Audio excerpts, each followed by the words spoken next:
Come on. Run like the wind. Unwavering will and an unbreakable bond.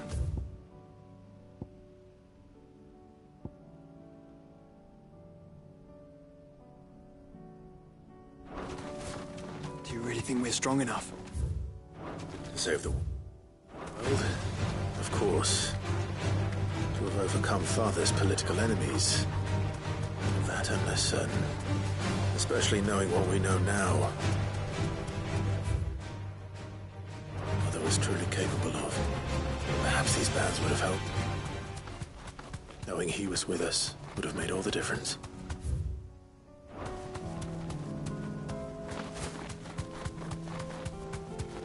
It's just back there.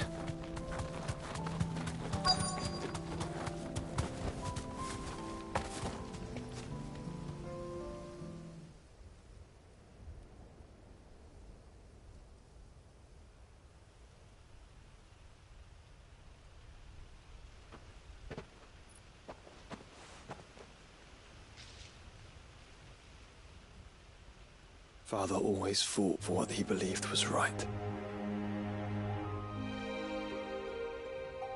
It wasn't until that night at Phoenix Gate that I realized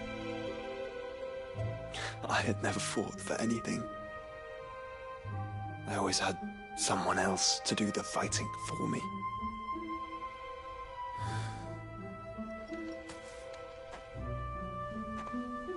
No matter how fate conspired against him, he never lost heart, never looked back, never stopped fighting. To me, he was the greatest of men. And I've been trying to live up to his ideals ever since.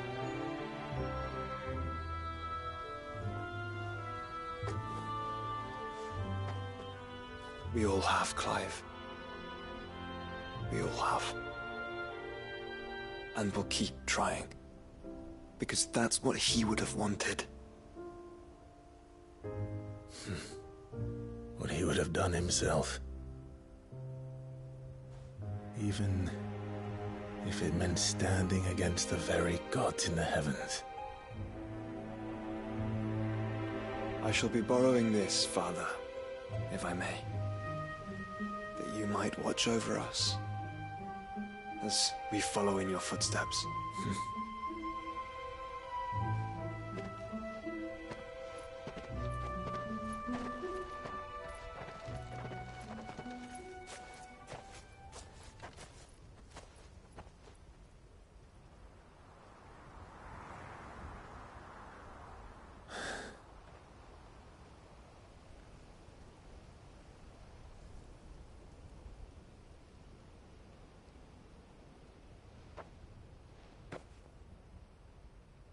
We won't lay you down.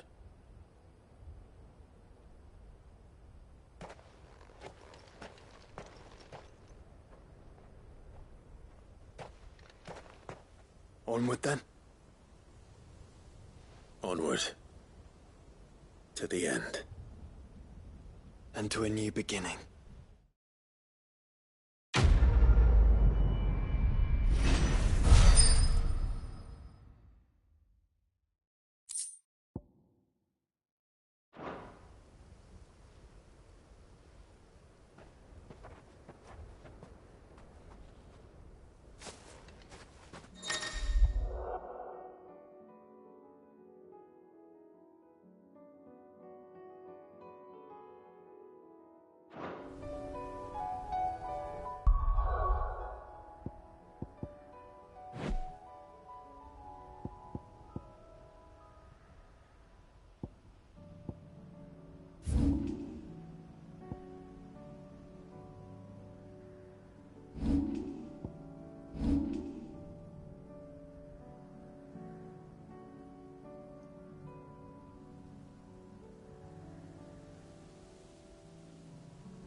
Uncle, I bring good news.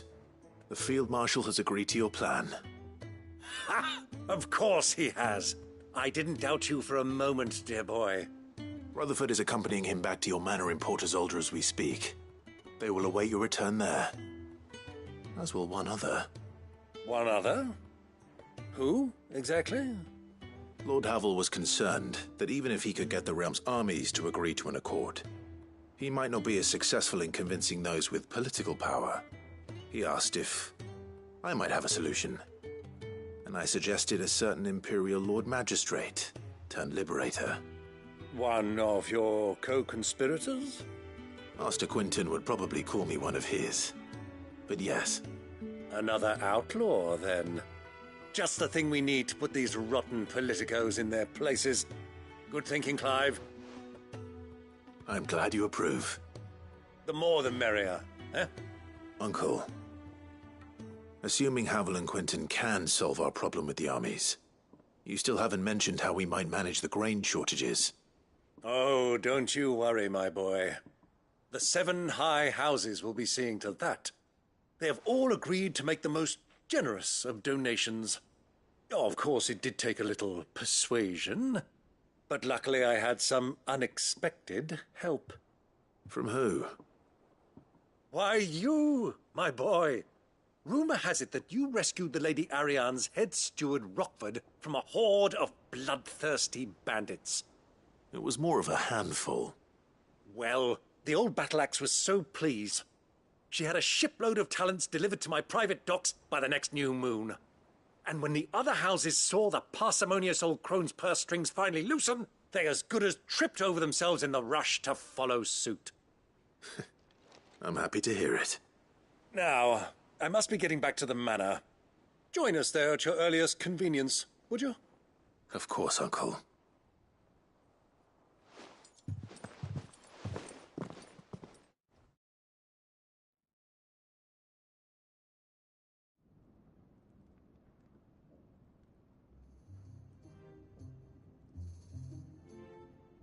And how, pray tell, will we get that grain to the capital if the roads are still overrun with Akashic? You'll find another bloody road. I only have so many men, and I'm not about to send them headlong into an ether flood. That is, unless you'd have them turn as well. Well, I'd certainly eat less. Says the man with a belly bigger than a band of curls. My soldiers actually need their rations. Without any food to keep them going, they'll be dead even before you've sent them on your fool's errand. If I may, gentlemen, perhaps I might suggest an alternative approach. Though supply routes are indeed disrupted, there is no shortage of ships. Indeed, they bob away in every bay from here to Randalar, awaiting a safe haven. Allow them to make port and fill their bellies full of grain. And once those who crowd the cities are fed, ferry the displaced back to the countryside to work the fallow fields. But I'm sure that you wish to continue your discussion. Forgive the interruption. 2 such firm friends as yourselves need no help from the likes of me. Rutherford spoke fondly of the great bond between you. Us? Friends? I can't stand the man. Clive, I'm beginning to question the quality of the company you keep. And what kind of company were you expecting him to keep? The man's a criminal. Criminal? How dare you? You are not fit to breathe the same air as this fine, upstanding young gentleman. Upstanding? He calls himself Sid the Bloody Outlaw. Once more onto the breach.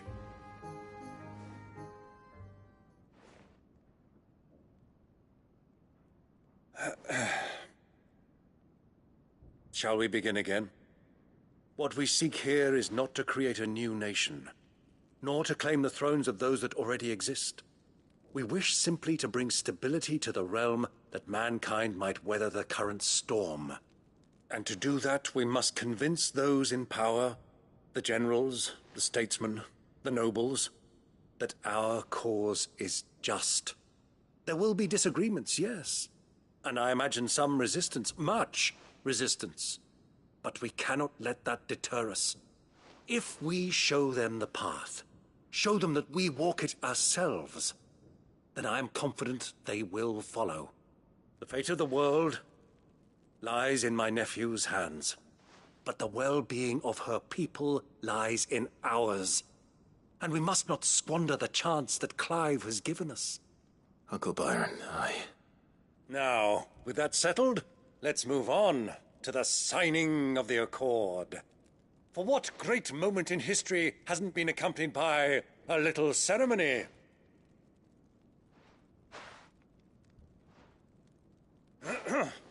Citizens of Valisthea, I present to you the Triunity.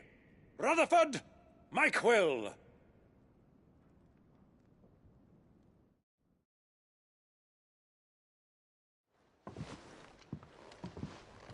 Well, my boy, the stage is set. that it is. This is the role you were born for. Now I ask only that you trust in the talents of your supporting cast. We shall play our parts to the best of our abilities, that you might have the opportunity to shine. The realm needs its Sir Crandall. And there is no better Crandall than you, Clive. I want you to keep this signed accord as proof of our faith in you. I will. Thank you, Uncle.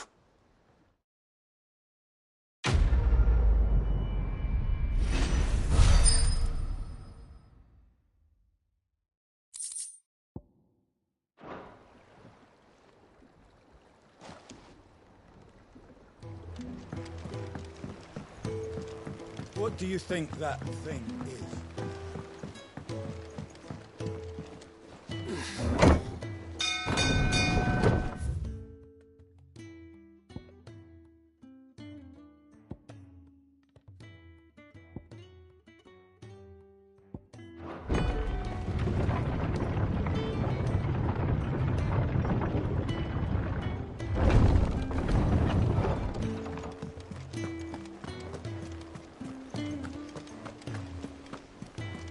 You should have seen. Welcome back, Sid. Welcome back, Sid. Yes. Welcome back. Trip wasn't too much of a pain in the arse, I hope. Truth be told, it was me who suggested roping you in to help with the trial. But from what I hear, things didn't go quite as planned. No, they most certainly did not. Ember lost his nerve in the face of a beast of prey, but he didn't lose heart. He pressed on, and he achieved his aim. And is that not what we ask of our scouts? Indeed it is. Thank you for your honest appraisal, Sid. The fact remains, however, that Ember will not always have a battle-hardened warrior on hand to pluck him from the jaws of peril. All I have gleaned from this trial is that without someone watching his back, Ember is little more than a liability. Wait, Sergeant. Ember still has much to learn, it's true. And this time he was found wanting. But I'd say he's due a second chance, nonetheless. After all, he did do as you asked. With a bit of hard work, any hand can be made to hold a blade, and any mind can conquer its fears. But a scout's nose is different. You've either got one, or you ain't. And by sniffing out that log, young Ember here has shown he has a conk and a half. Wouldn't do to waste it now, would it? Fine. One more chance. I'll do whatever you ask. I'll spend my days and nights in the pit if I have to. I'll show you. Just you wait. Daft as a brush, that one. But his heart's in the right place. Just like someone else we know. And if you ask me, we've been leaning on him for far too long. That time the Cursebreakers took some of the weight off his shoulders, I reckon. It couldn't hurt. Just don't tell Gav I said so, will you? I won't have him thinking he's been hard done by. Next thing you know, he'll be asking for a day off. Chance would be a fine thing. Back to work. Forgive me, Sid. This Did not play out as I expected. Things rarely do these days. But that's why we need men like Ember more than ever.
Men who can make the best out of a bad situation. Remember that.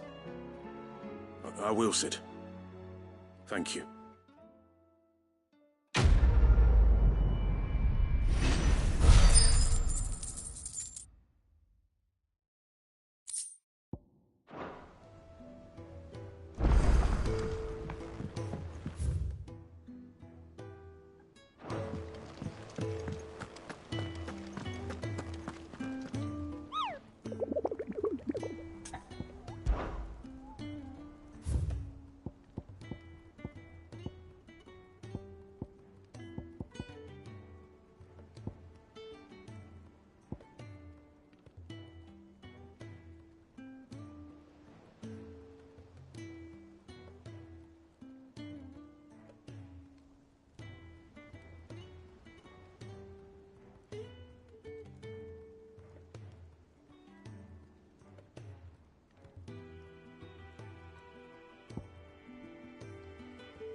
Oh, I wasn't expecting you back. All yours. Best of luck out there.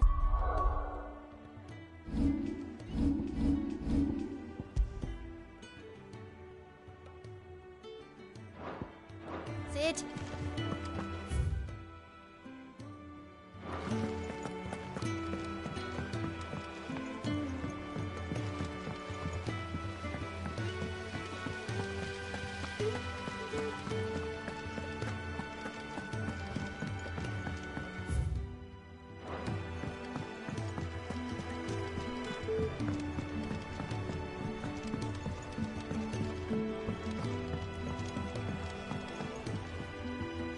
Mid, tell me this is all you need.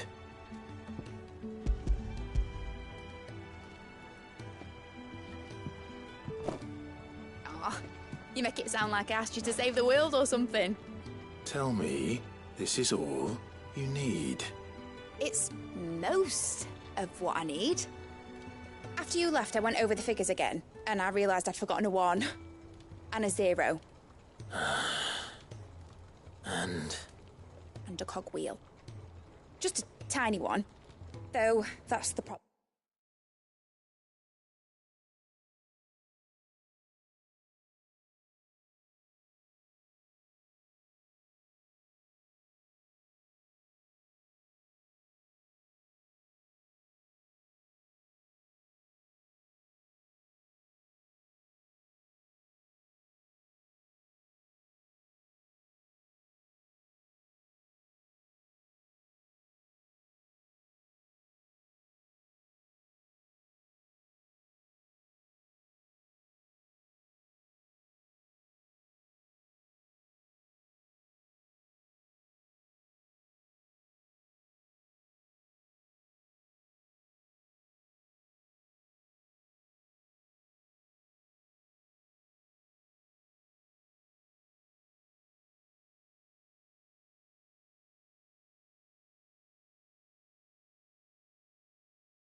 Gear's that small are a bastard to make, and I may have lost the one Blackthorn spent a fortnight toiling over.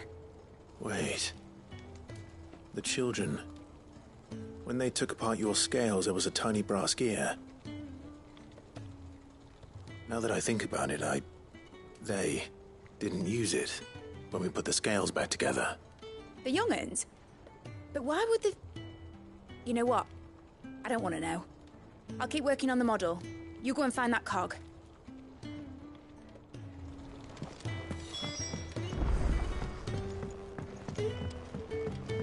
Has Little Doll mentioned a new project yet?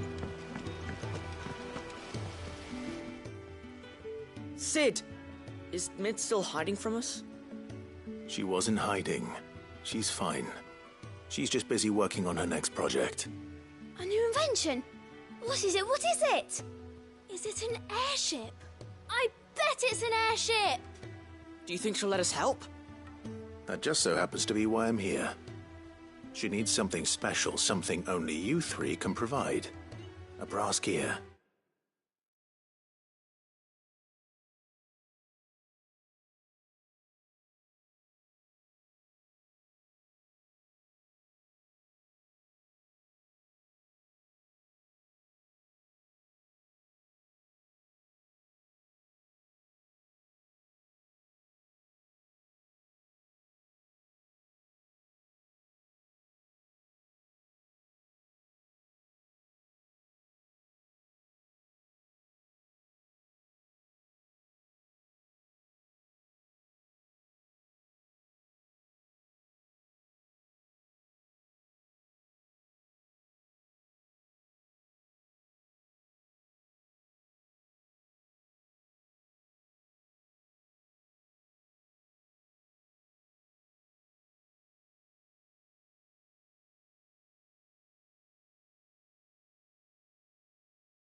A tiny one. One that might fit on, say, a set of scales. Oh, the one you forgot! We remember. We saved it, just in case. It's in the bag of bits. Since your lesson, we've been disassembling, then reassembling everything we can find. All the pieces that are left over, we keep under our beds, just in case. That's good to know. Look! I found it!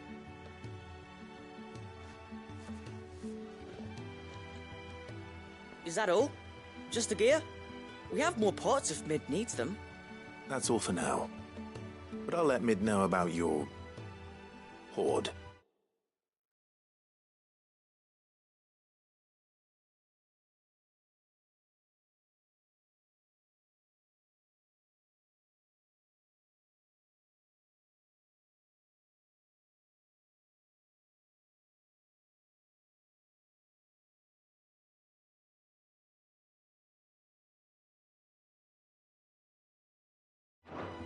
just in case. Thanks, Sid.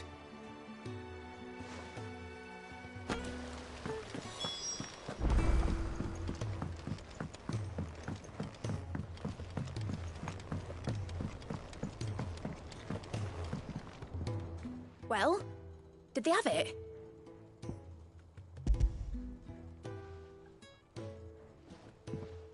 They did. And they kept it somewhere nice and safe. Will it work? Will it work? It's perfect! You're a genius, Clive. What exactly are you going to use it for?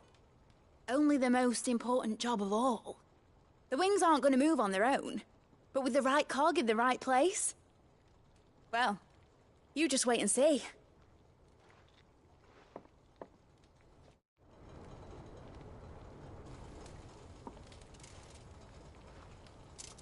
That should do it.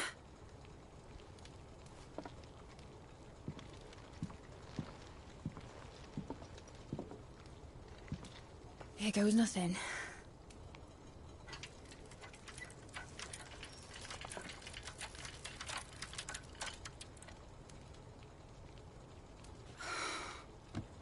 Titan's tits. It wasn't supposed to fly, was it? Of course it was supposed to fly. Wouldn't be much of an airship if it didn't.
Honestly, these bloody engines are driving me mad.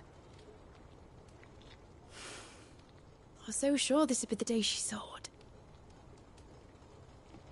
The Mithril engine was made to make dreams come true. But maybe this is one dream the world's better off without. Show folk how to take flying. It won't be long till they're raining death down on each other. People will lose their homes, children, their mums and their dads. Like I lost mine. I'm sorry. So am I, Clive. So am I. Sorry that I have to choose. Do I follow my head, or do I follow my heart?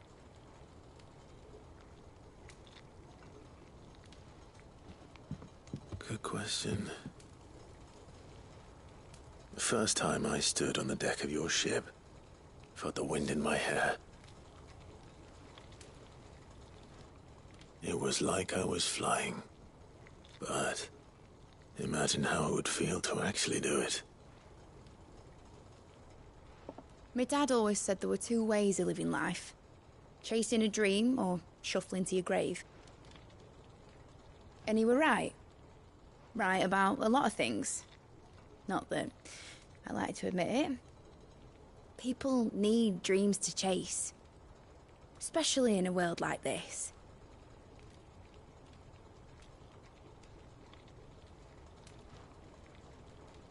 Right. When this is over, I'm gonna take all my mithril engines to Zemeckis and sling them over the edge. I won't have my dream end up turning into someone else's nightmare. But all that hard work... All that hard work will not be used for war, Jamie. But it ain't like it'll be gone. Tell me, Clive, have you ever been on a treasure hunt? Not since Joshua and I were boys. Why do you ask? Because I'm gonna bury the engine schematics and leave behind a little riddle telling people where to find them. A really hard one, so that only the most dedicated dreamers will ever be able to work it out.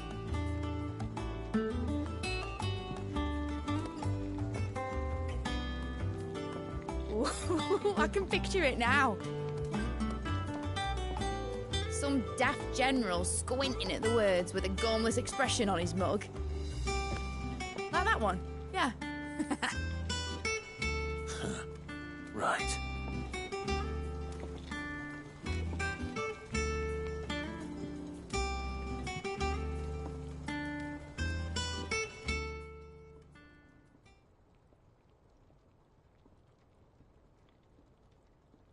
Of course, if I'm putting this engine at the end of a treasure hunt, I'll still need to make it a treasure worth hunting for. Won't be much of a prize if it couldn't even make a toy boat fly after all.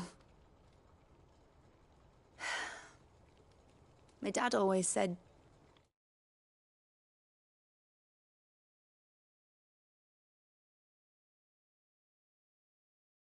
dream big. But it ain't the size of a dream that's important, is it, Clive? Only that it's a good one. And I reckon I've got a fair few good uns left in me. I'm sure you do.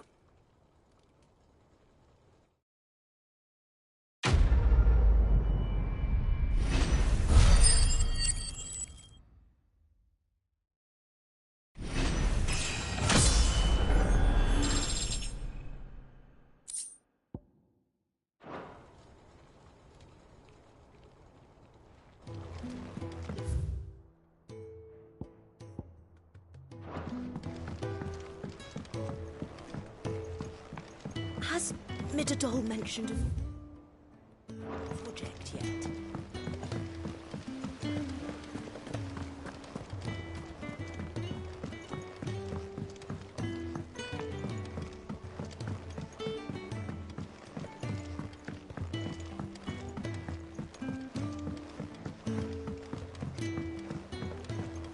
Say what you will, Lady Karen has seen herself.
You alright? Something troubling you? No more than usual. It's just... Etta's baby will be coming soon, and I wanted to make something for it. I'm sure she'd like that. Back in the north, families would always make gifts when a bairn was on the way. Yeah, let the little tykes know they were welcome in their new homes, like. So, what's the problem? Well, the problem is that Etta's due any day now, and I don't know if I'll be ready in time. Is there anything I can do to help? You know, there just might be. All right then. What exactly are we making? A good luck charm. But not just any good luck charm. Not just any. No. One made from the feather of a silver chocobo. There's naught luckier in all the realm, or so we used to say back home anyway. Thing is, they're hard to come by. Had Otto and Karen check with their suppliers, but nothing. I'd try and track one down myself, only... Only the big day is fast approaching. And that's all you need, a feather. That or the bird whose horse it's attached to, aye. I was gonna start by asking around with travelling traders plying the northern borders. Well, there's no shortage of those passing through Martha's. I think I might make that my first port of call. I'll let you know if I find anything. You're a good friend, Clive. I won't forget this.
If Joshua's worried about Jill, I should go and speak with him.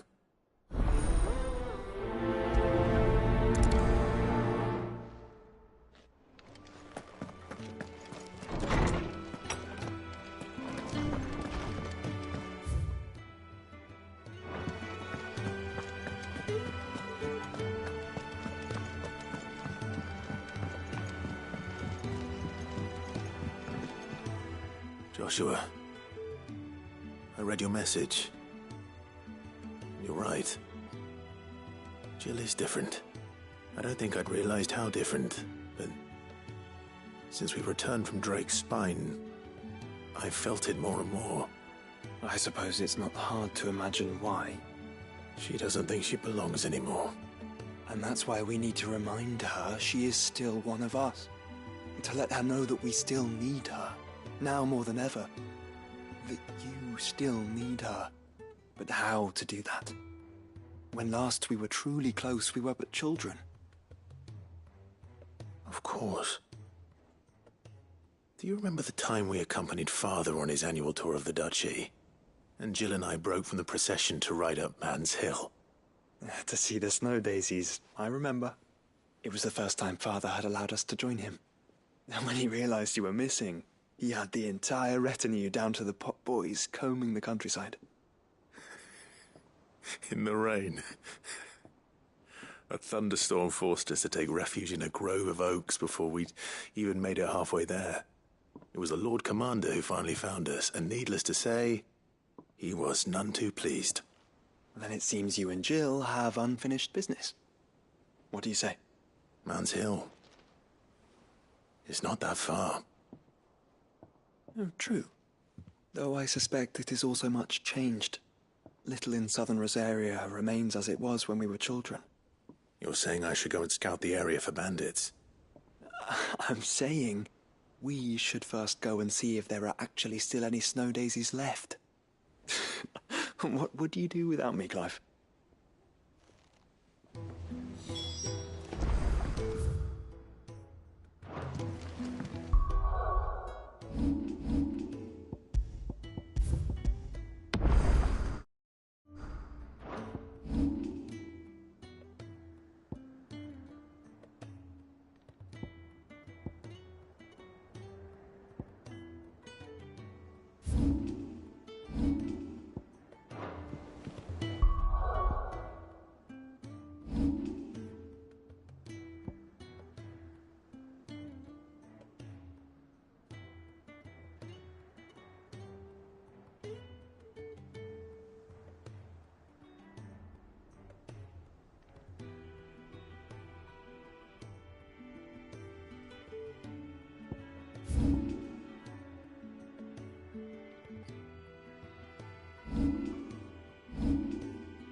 And how might I help the garrison today?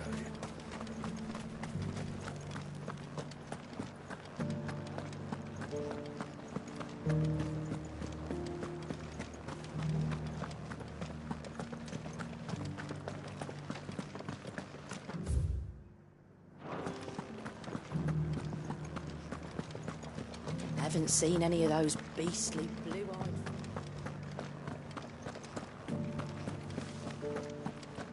Do be careful. I will.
You deserve a rest.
Ready, girl?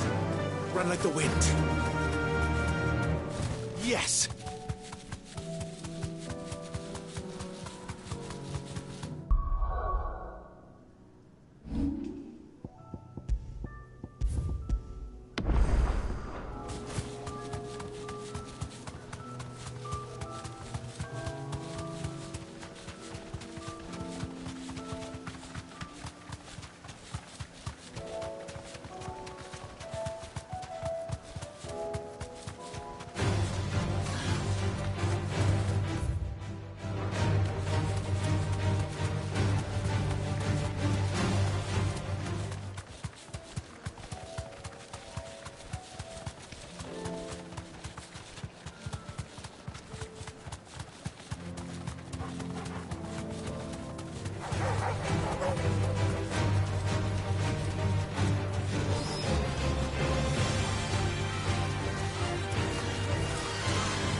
Like he's willing to listen.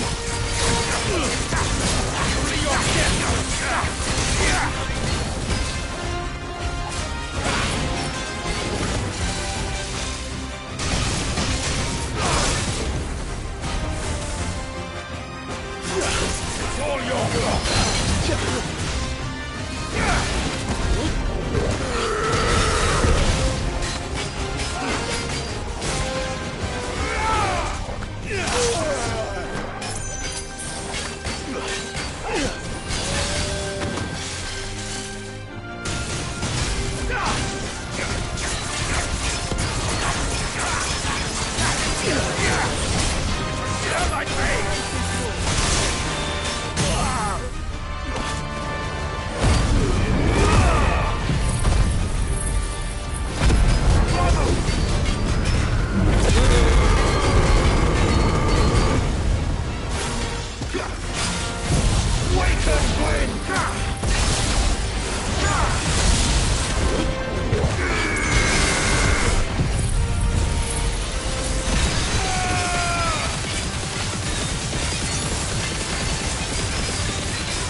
Damn it. Dion would have been glad to have you back at his side.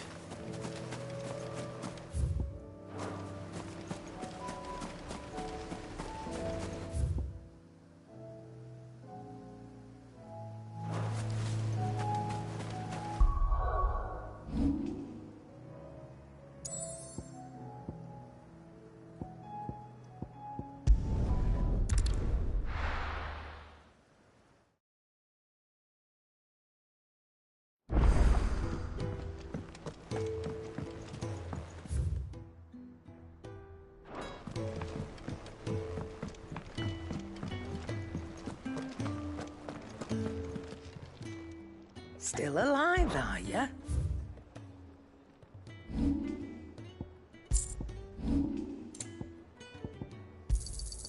You're rubbing me blind, you know. It'd better all be here. Finished, are ya? Trouble with your gear, or...?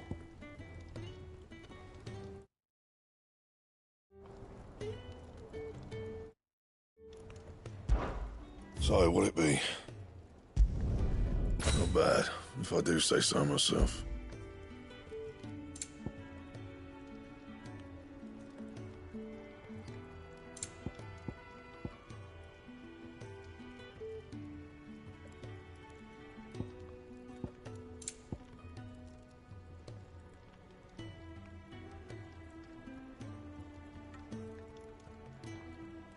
And?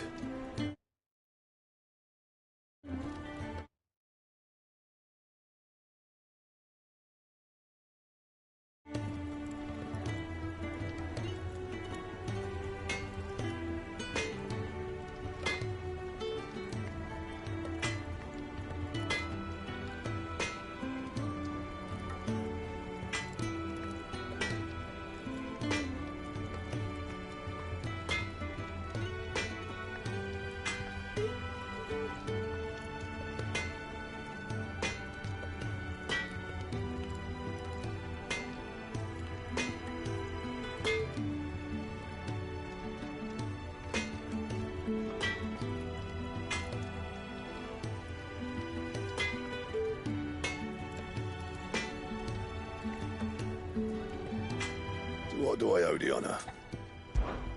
Not saying for you, dear.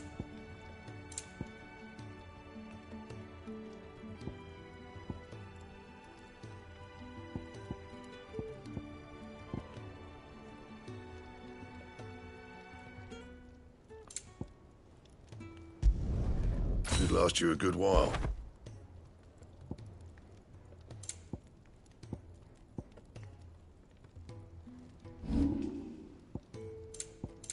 And?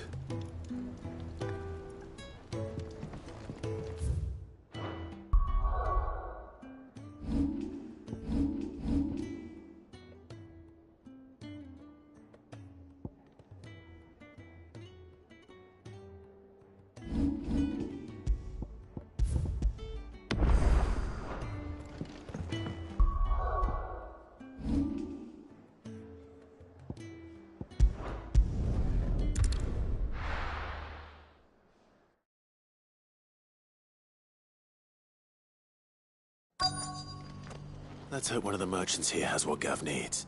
Excuse me. I'm looking for something. Oh, well, then I'm your man. A silver chocobo feather. Oh, or maybe not. Though you're not the first to mention the bird around here. There was a man stopped by the rest not long ago, claiming he was attacked by a silver chocobo. Near some gutted hovel, not far from Eastpool. Most took him for a braggart and a liar, but who knows? Perhaps there was some truth to his tale. We'll see. Thank you.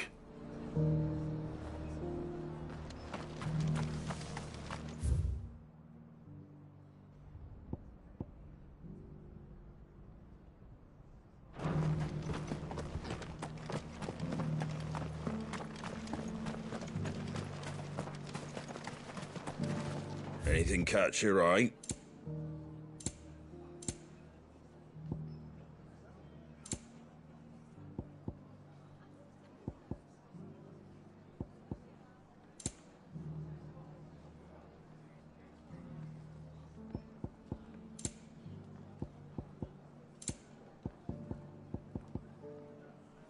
Pretty well. Just because the heavens have gone to rack and ruin, it don't mean we have to. How do, traveller? You've the look of a man who could do with a new whetstone. Or perhaps a bawdy etching of the Vicereine. Maybe another time. I'm looking for a silver chocobo feather. If that's the case, rumours are all you're likely to find. No one has seen a silver chocobo for years. Word is they were all hunted for their feathers. Some northern nonsense about bringing good luck. Didn't bring them much, nor their bows. If any are still out there, I reckon they'll be doing their damnedest not to be discovered. You're probably right. Thank you anyway.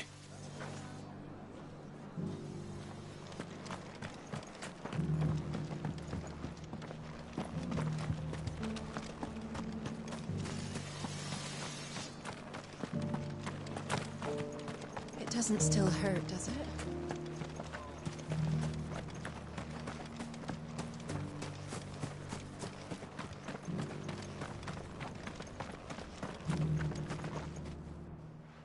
Can I help you with summit? You wouldn't happen to sell silver chocobo feathers, would you? I deal in fruit, not fancies. But if it's fancies you're after, I suggest you try Rhiannon's ride. Was a silver chocobo seen there? Oh, yes. If you believe the ravings of a madman. It wouldn't be the first time. A silver chocobo sighted in the hills near Rhiannon's Ride. It sounds almost too good to be true. But since I'm already here...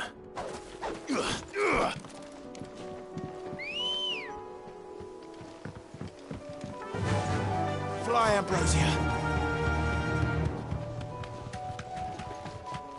Can hardly make out.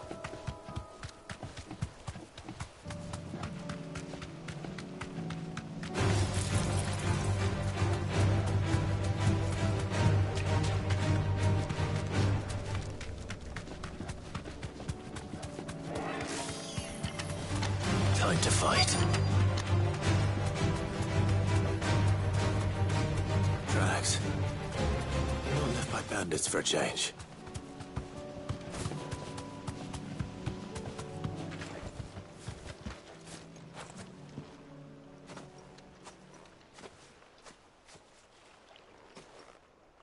More tracks. And these look fresh. The chocobo was here. And recently. Perhaps it still is.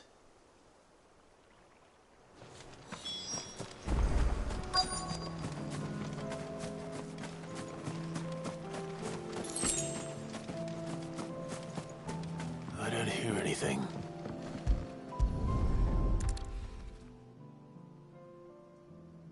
Well, I'll be damned.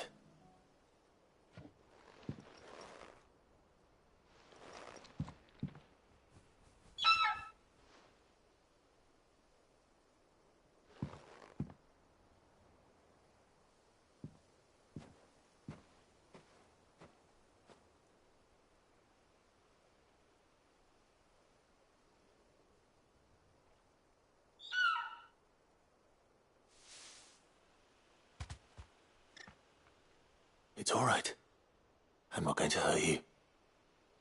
Just borrowing a feather for my friend.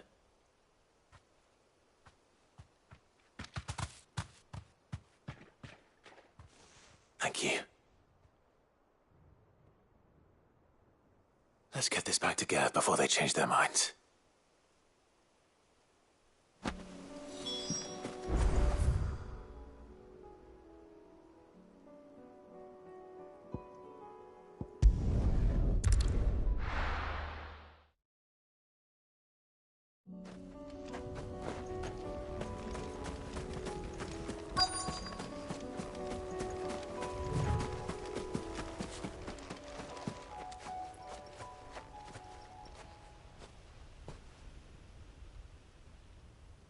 This is the place, but...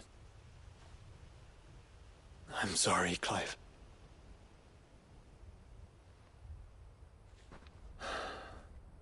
Has nowhere been spared. What do we do now?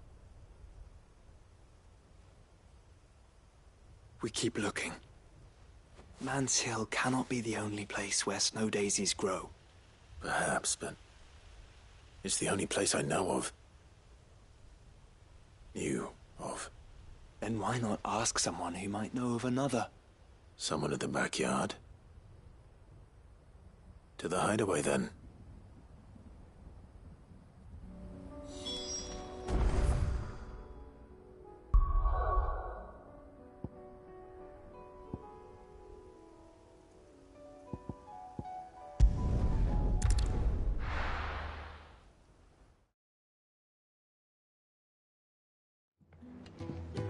Let's hope one of the gardeners knows where to find snow daisies.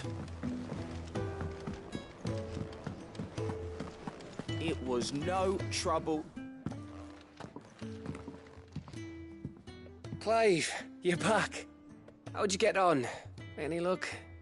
Any luck, you say?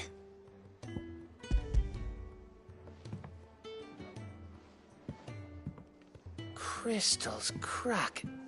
Is this what I think it is? Where in the hell did you find it? It's a long story.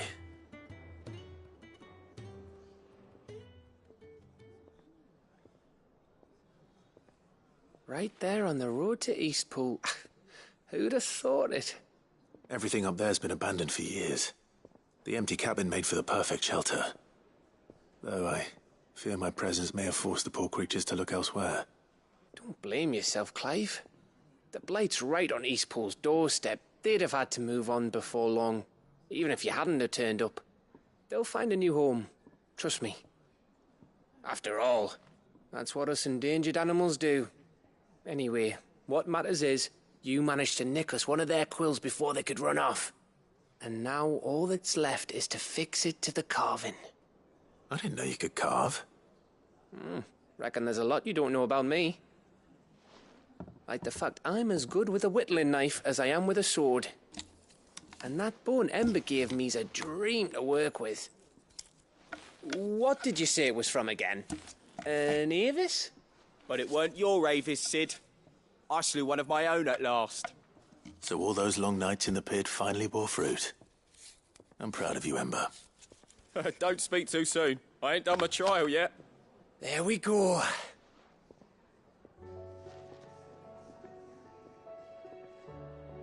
What do you think? I think if you ever hang up your scouting cap, you'll be able to make an honest living. Oh, will I? I should go and see if Ed is awake. Give it my best. You can give it to yourself. Come on.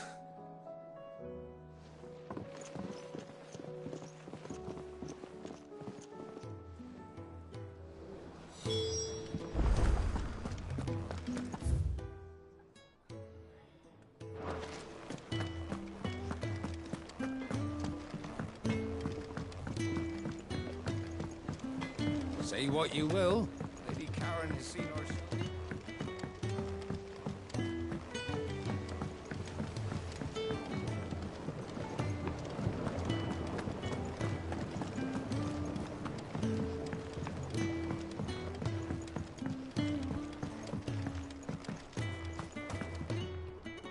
Oh. What brings you down from the heavens, Sid? I need your advice. Joshua and I are looking for a place where snow daisies grow. Preferably in abundance. Snow daisies. Then you'll want somewhere not too hot and not too cold. And where the winds are strong enough to carry the seeds. I reckon Man's Hill would be a good place to start. There in the Royal Meadows, perhaps? Both have similar climbs and the right elevation. If the Blight hasn't claimed them yet. Right. Thank you. Did you learn where we might find our flowers? The gardener here mentioned the Royal Meadows in Sambrak. The fields beyond Northreach. Well, if that's the case, then Yote was right. I recalled that she kept the record of our travels, you see. So I asked her if she'd perhaps noted anywhere that snow daisies grew, and she mentioned Oilerfeist Bay. Whose shores border the meadows. Off we go then.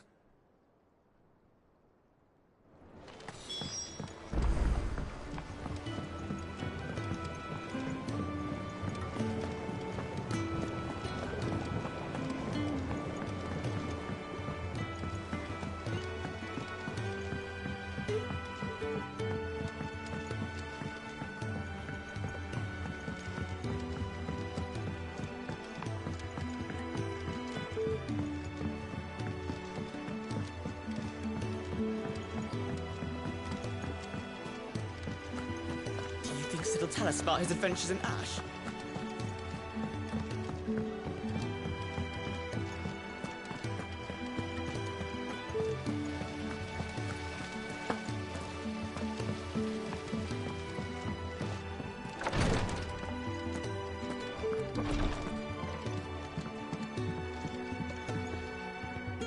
Ah, me lords. How are you feeling? Well, thank you. Is something wrong?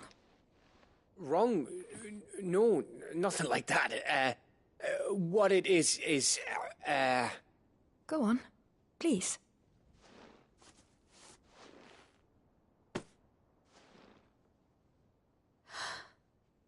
It's beautiful. Did you make it? We did. Aye. It's from all of us here at the Hideaway. Your new family, like. It's a good luck charm. We may come up north when a band's on the way. I mean a baby. To let him know that they're part of the family too. Oh, I hope you like it. I don't know what to say. I thank you, my lords, for everything. If there's anything you need, just let us know. I will. Clive, fancy a swift off? I'm thirsty. I could be convinced.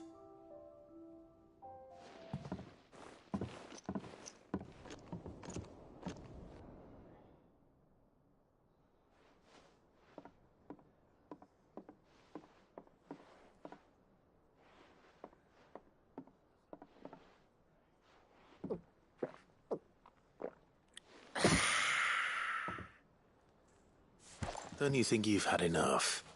No, we're celebrating. I'm gonna be a father. I think Edda might have something to say about that. You know what I mean. Bit of light in these dark times.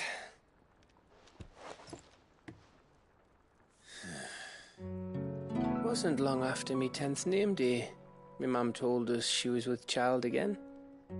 I was over the fucking moon. I was looking forward to having a little one to lord it over, what with me being the runt of the litter.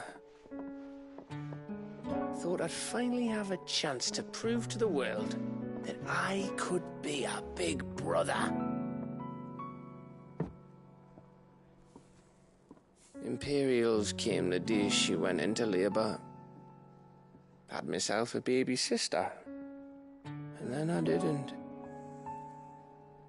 Me whole family gone in a blink, while I hid in the cellar like the spineless little arsehole I was.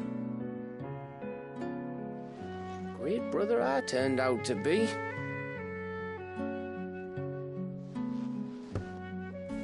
I'll never be a leader. And I'll never be a hero. I'm just a daft little dog who comes running when his master calls. I'll never be like you, or Sid, or Jill, or even Torgal. Have you finished? Maybe.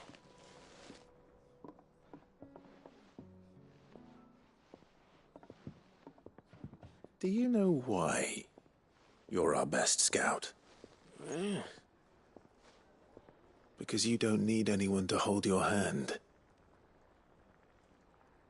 Without your resourcefulness, your courage, your determination, I don't know where we'd be. Maybe hanging off a cliff like, That was only the once. Exactly. You learned from it. And here you are after Founder knows how many missions, stronger for everyone.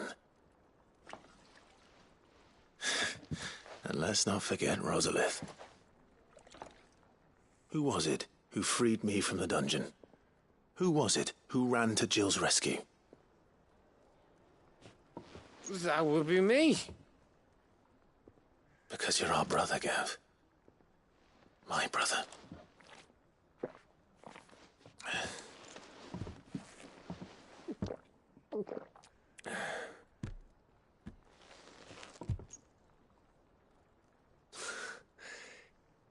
Your brother.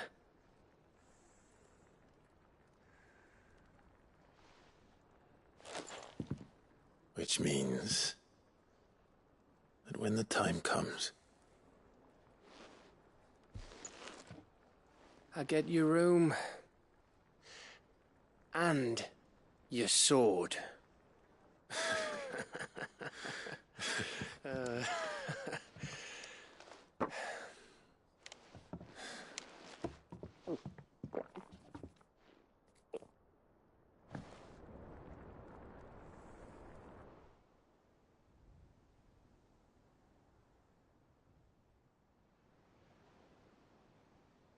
I may have had one too many. you may have had 10 too many. I said I was thirsty. Better get back to work anyway, after I walk this off. Clive? What is it? Thanks for, you know. I know.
And how might I help the garrison today?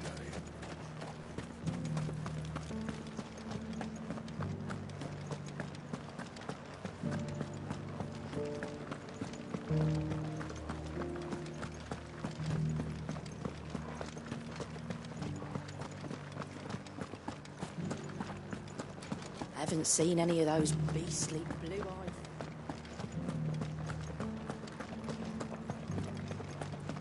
Do be careful. I will.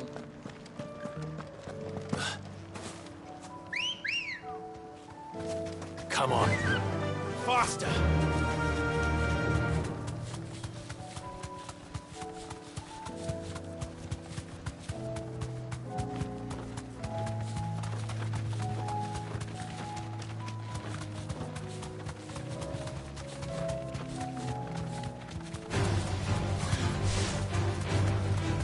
The meadows are vast. Where do we even start? Yote mentioned the coastline. We can start there.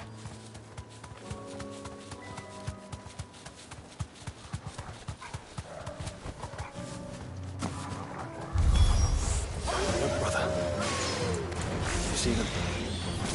I do. The flowers and our friends.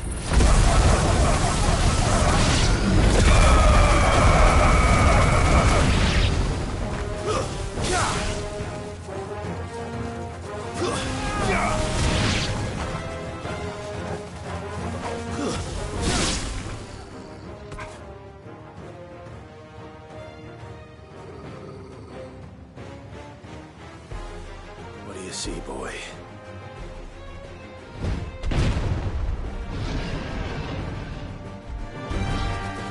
Let's hope this is the last one. Only one way to find out.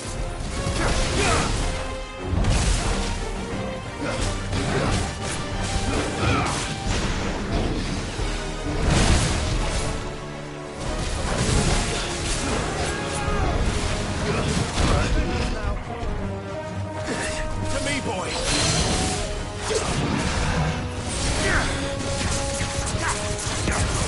Over here! Too slow.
That was harder than I expected.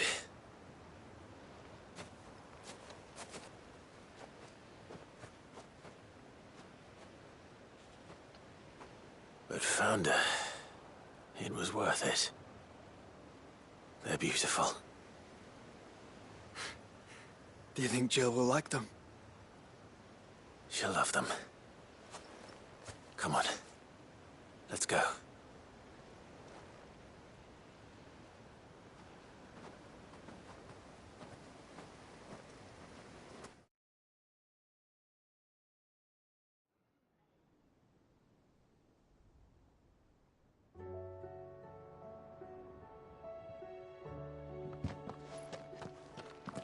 It appears my work is done.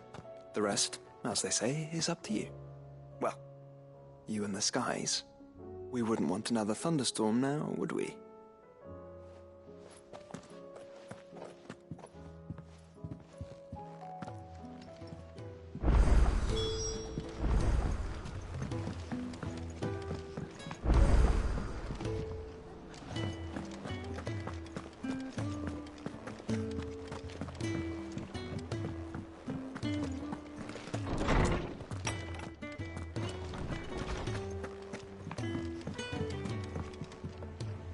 Jill, there's something I'd like to show you. There is? And where might this something be? It's, not here. Now, I know this is sudden, but how would you fancy a trip to Oriflamme?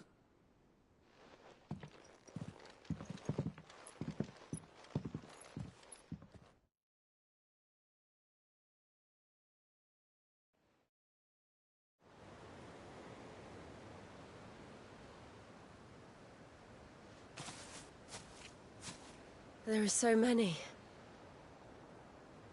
This is what you wanted to show me.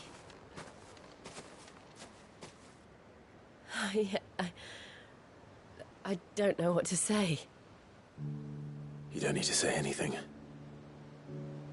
The smile on your face is enough. We've been worried about you. Joshua and I. Do you remember when I took you to Man's Hill? Or tried to? How could I forget? You saw me crying and thought a change of scenery might lift my spirits. In the end, it earned me a nasty cough and a stern scolding from your mother. But I felt wonderful nonetheless. I'm sorry. I had no idea what I was getting us both into. But I couldn't bear to see you like that. Before we left, my chambermaid told me she'd overheard your mother talking about my marriage prospects with some of the noblewomen at court. They were debating whether it would be more profitable to marry me off to one of the high houses instead of saving me for the ducal line. No one thought to ask me what I wanted. I was nothing to them. A pawn at best. I felt so trapped. So lonely. I didn't know. But I wasn't alone. You were there. Your hand in mine as we ran for those oaks. And I knew then, no matter what happened, I would be all right. I'll never forget that feeling.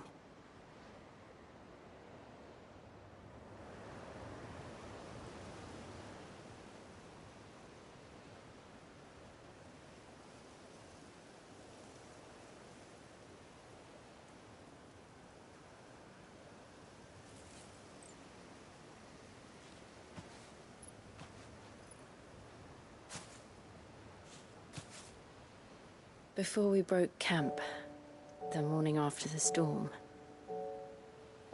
do you know what I did? No? What? I slipped away from my governess to climb the tor. And from there I saw a sea of petals, all reaching for the sun. And I realized that no matter how terrible the night, dawn would always come.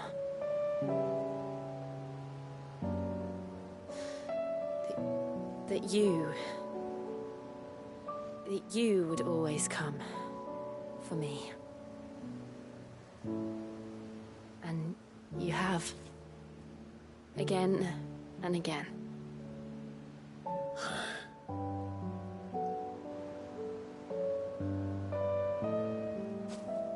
Where do you see us?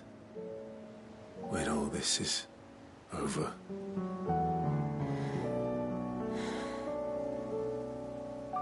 I don't know.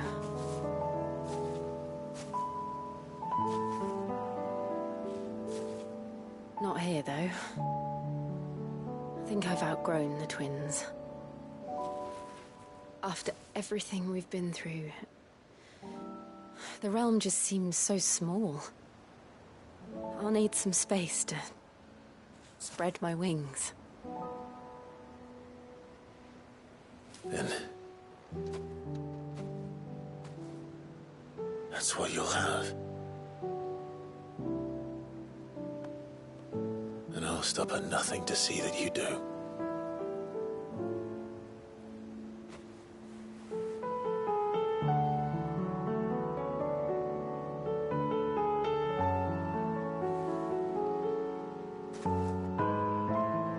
I never was much good at garlands, but it'll have to do. I'll treasure it forever. Thank you, Clive. For this, the flowers, for everything.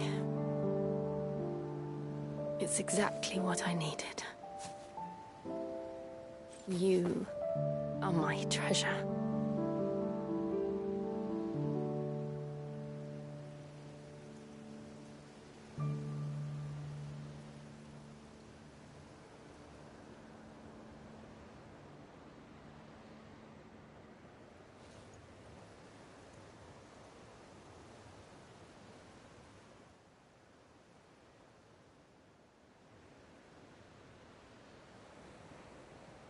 We should probably be getting back. I expect the others are wondering where we are. You're right. There's still much to do. And we'll do it together.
Let's go.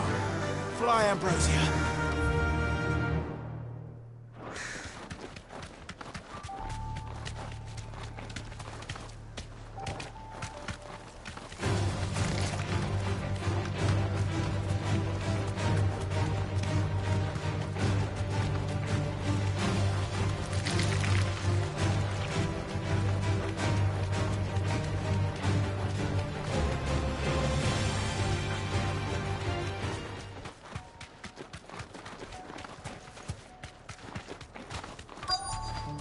This be Mickelberg.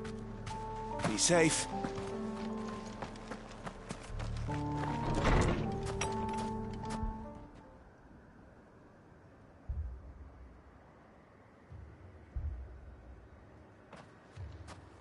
These people aren't turned. And the village seems safe enough at least.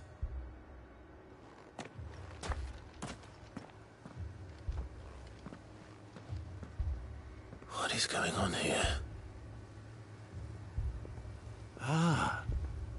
Did you, too, heed the call? Heed the call?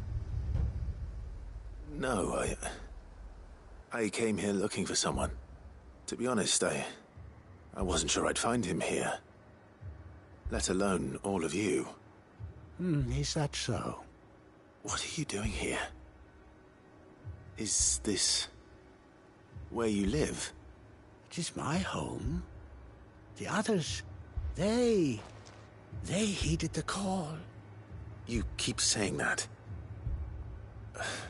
What do you mean? They came here to perform the rite, just as King Barnabas instructed. This village is their altar, where they shall cast their souls upon the gentle waters and give themselves to the Lord. Give themselves? Oh, Lord, cleanse us of our sins. Let us be reborn in your loving arms. Free us from the torment of this mortal realm. They want to be saved.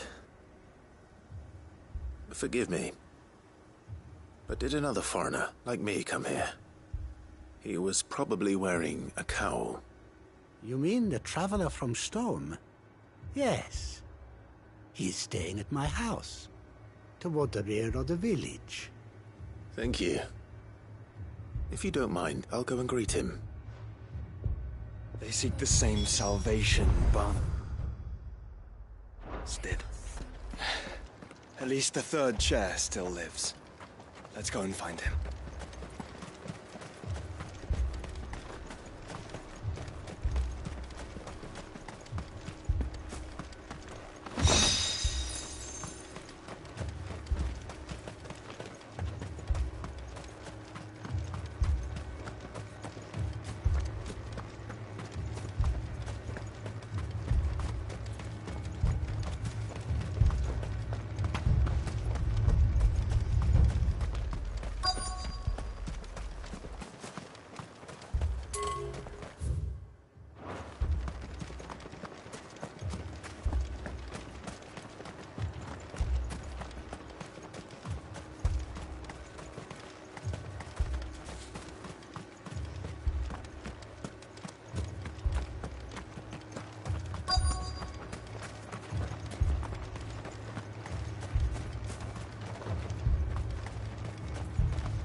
Excuse me.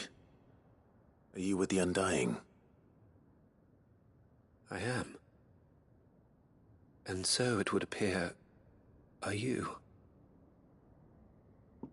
Lord Rosfield, if I am not mistaken. That's right. And you must be the third chair. I am. Cyril was worried for your safety. He sent me to find you. Then I must apologize. I did not mean to trouble the bearer of the burning quill.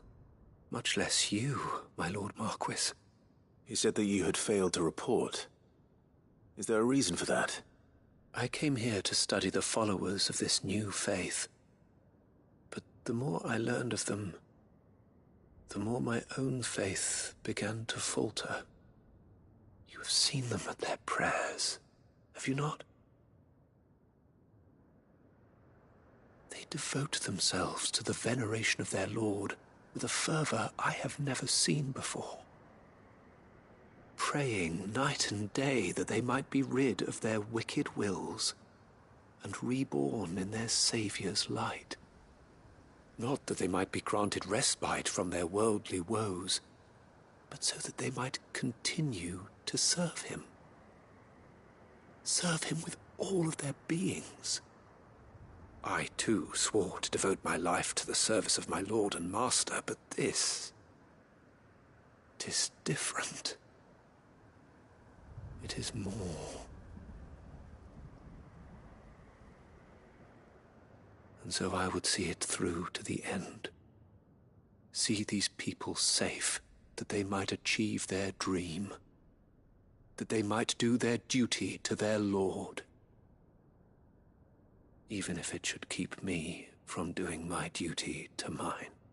You do understand what their dream is, don't you? I do, my lord. They would cast aside their wills and become Akashic. I know that it may be hard to believe, but to these people, that is the very essence of salvation. Forgive me, my lord, but I must remain here. If you are to return to Master Cyril, I would consider it a great... Did you hear that, my lord? Something is happening. I'll go and find out what. Stay here.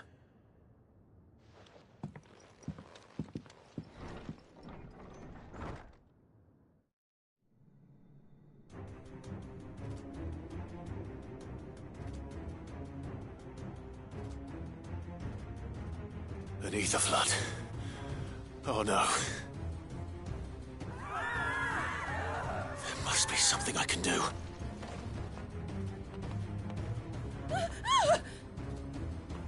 Echoes as well. Found her. Ready, brother? Ready.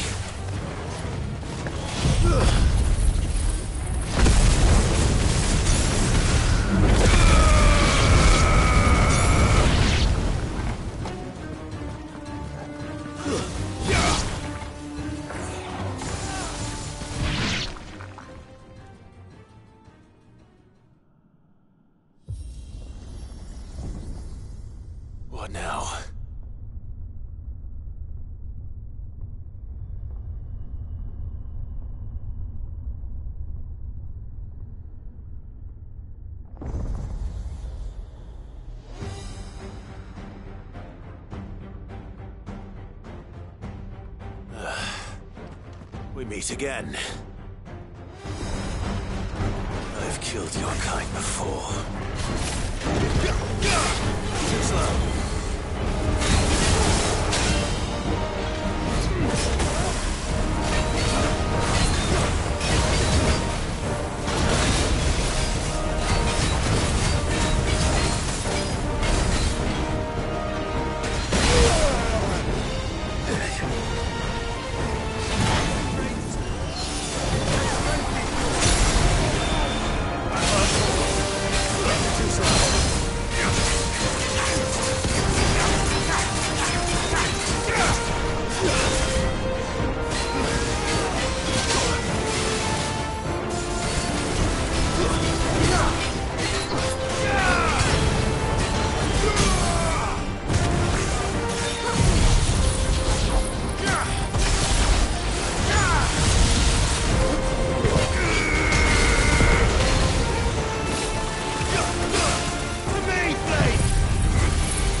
Damn it!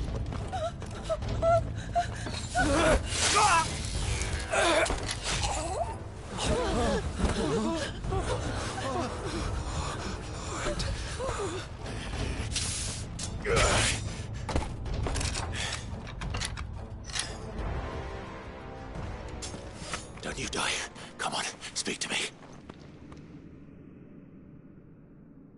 I had to save them, that they might have a chance to find true salvation by devoting themselves to the service of their Lord, just as I did when the Undying plucked me from the gutter and gave me a cause to believe in, a duty to serve was everything to me, and I would not deny them that fulfillment, even if they must become a Kashik in order to achieve it. Forgive me, my Lord Marquis. I did not mean to trouble you with this. My findings, could you deliver them to Master Cyril for me? Of course. Your duty will be done.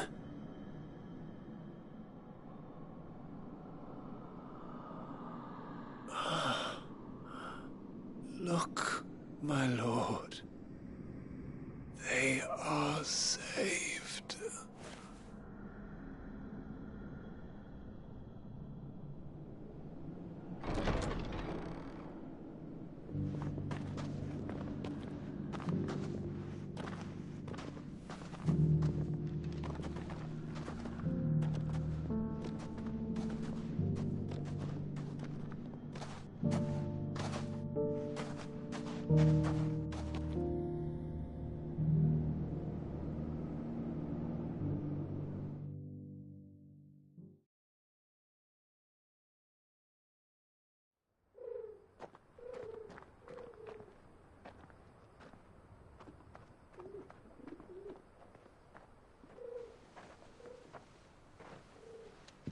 are saved. Found her. I should get this report to Cyril.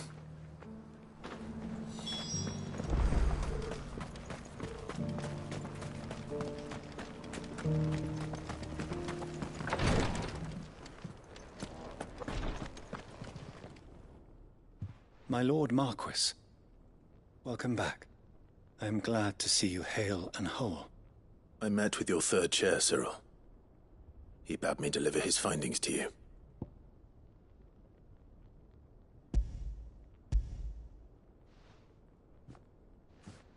Thank you, my lord. He remained in Ash? He died protecting the villagers from an echo. I buried him in Mickelberg. I'm sorry that I couldn't save him. If you could not save him, no one could. The villagers, they were believers in this savior cult. They prayed to their god that they might be unburdened of their wills. Then an ether flood came, and their wish was granted. Your brother sacrificed himself that they might live, even knowing that that life was death by another name. Then he perished defending liberty. A hero's end. For the right to choose how one dies is no less sacred than the right to choose how one lives. Sid would agree. He wanted to build a world where people could die on their own terms. A noble ambition. To die for one's cause is the most perfect expression of one's faith. It matters not how misguided others might judge one's decision to be, only that the decision is one's own. We live according to the teachings of our order. We believe in them, we protect them, and yes, we die for them. For better or worse, that is our creed.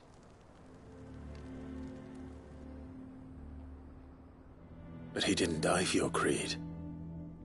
He died to save them. And you still believe that what he did was right?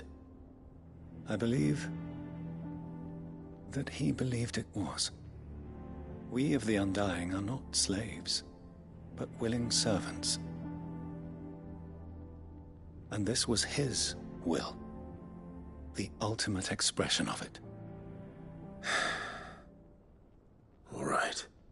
I'd like to know this man's name, Cyril. To know the names of all the Undying who've fallen in the line of duty. They died serving my house. It's only right that I remember them. That is my duty. Of course. I shall fetch the Book of Martyrs at once. My lord, it has been, and shall ever be, the greatest honor of my life to serve House Rosfield. Though our duties may differ, yours is no less important. I pray with all my heart for your success. And were they here, I have no doubt but that every one of my fallen brothers and sisters would feel the same.